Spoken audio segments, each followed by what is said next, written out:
With the mixed reaction that WrestleMania 41 got, I think a lot of people are heading into Backlash with the feeling of, be good, for the love of God, please be good. And thankfully, this match card is actually looking pretty damn decent. Here at Aussie Cousins Wrestling, we are going to preview and predict what is going to happen for Backlash 2025 in St. Louis, Missouri. Here at Aussie Cousins Wrestling, we run a wrestling predictions league between the two of us, and Mikey Spence is up on me, 37-33 so far this year. If you want to get involved in this wrestling predictions league, we got a bit of details coming up later on in the video, so stay tuned for that. So first up, we have the latest match that has been added to the Backlash card. And for this one, I am going to go with Penta as my pick, and Mikey is going to go with Dominik Mysterio. Now, I have a bit of an angle alert as we do on this channel, and I think that during this match, Finn Balor and possibly JD McDonough are going to make it look like they're trying to help Dominik Mysterio get the win, but actually they end up costing him the win, either by doing something like hitting him or getting in the way when they shouldn't have been, and Dominik Mysterio loses his belt to Penta. Penta becomes a new Intercontinental Champion. Look, this match has essentially been building for a little while, even before Dominik Mysterio had actually won the Intercontinental Championship, as they have been embroiled in a feud for quite a while now. So hopefully this is probably the end of this kind of feud. It has been going on a while. It's been pretty good. There's been quite a few bad finishes like DQs and that kind of stuff, but for the most part, I've enjoyed it. So looking forward to see what these two can produce in the ring together. Next up is the four-way match between Fatu, Damian Priest, Drew McIntyre, and LA Knight, yeah, for the US men's title. And we are both going to go with Fatu for this one. This is another match that has essentially had a build that's gone on before WrestleMania. This has been a lot of fun, the way they've actually interwoven this kind of feud together with Fatu and LA Knight's feud combining with Drew McIntyre and Damian Priest. And then you've always got the specter of Solo Sikoa on the outside.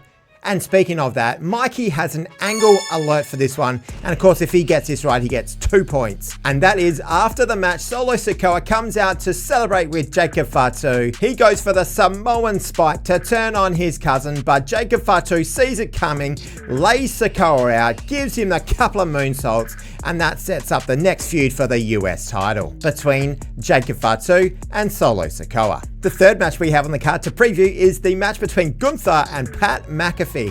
And oh boy, this has been fantastic. This has come out of nowhere. On the Raw after WrestleMania, you would have seen Gunther just attacking Michael Cole. Pat McAfee backs him up, and then Gunther chokes out Pat McAfee in one of the most incredible angles that just came out of nowhere, as I said before. Just wonderful stuff. Both Cole and McAfee sold this so well. And then the following week, Pat McAfee's promo in the ring saying how loyal he is to Michael Cole was just wonderful. And then their promo battle this week on Raw was even better. Gunther making it look like he is going to absolutely destroy Pat McAfee. And you know what?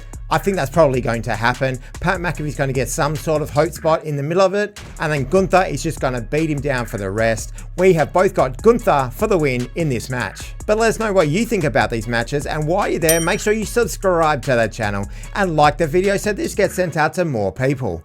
And speaking of subscribing to the channel, if we get up to 500 subscribers and can open up memberships for people, we can also open up this Wrestling Predictions League to everyone who wants to join. The fourth match we have on the card is Becky Lynch versus Lyra Valkyria for Lyra's Intercontinental Women's Championship. And again, this has just been a fantastic build. Where were these kind of builds before WrestleMania, by the way? They just weren't there. So we saw Becky Lynch turning on Lyra Valkyria after they lost their women's tag team titles on the Raw after WrestleMania, and Lyra Valkyria has stepped up something fantastic during this time.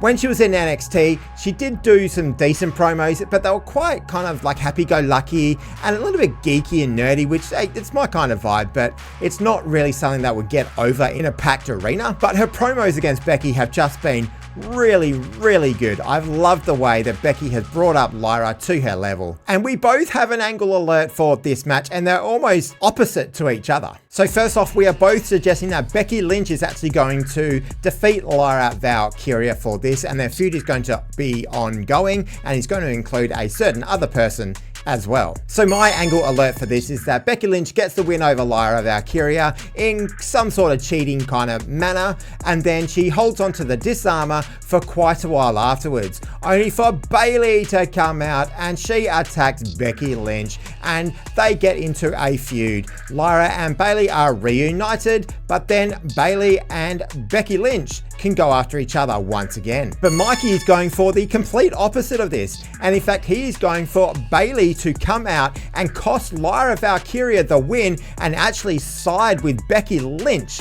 so they can actually become a team going forward. It is one of those situations where the words that Becky Lynch has actually been saying about Bayley while she's not there, it can often lead to one way or the other, that they get embroiled in a big blood feud, or they are actually in cahoots and are setting up their own team to take on everyone else. And finally, let's move on to the final match on the card, and it is John Cena versus Randy Orton. And my only hope for this is that it is not a slow plotting match. Please do not just drag this out forever. I'm going to be so bored. I'm going to turn it off if that is the case.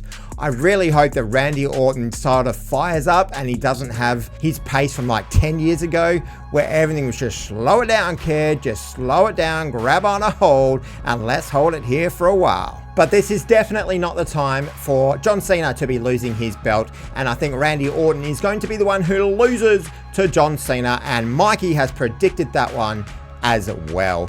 Let us know in the comments down below what you think is going to happen on Backlash. Make sure you like the video while you are down there.